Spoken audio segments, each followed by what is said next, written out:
Assalamu alaikum, урматтуу YouTube көрүүчүлөр, урматтуу мекендештер, Базар Аламы каналынын катталуучулары.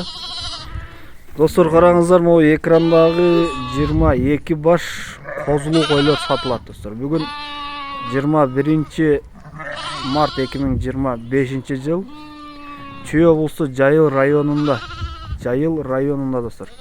Кара-Балтада, тагыраак айтканда, ушул экрандагы 22 баш козулуу койлор сатылат, достор. Булар жаш койлор экен, бүт баары козусу менен. Арасында эгиз козулуулары бар экен, достор. Булардын жаштары болсо 2 тиш, 4 тиш, 6 тишке чейин дейт.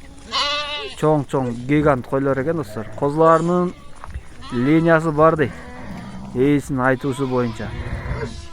Булардын баасы 50 миңден дейт.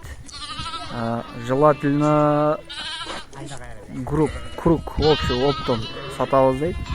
Анан кийин бөлүп ала турган болсо, достор, 70 миңден дейт. Ээсинин номерин экранда калтырам, чалып сурасаңыздар болот.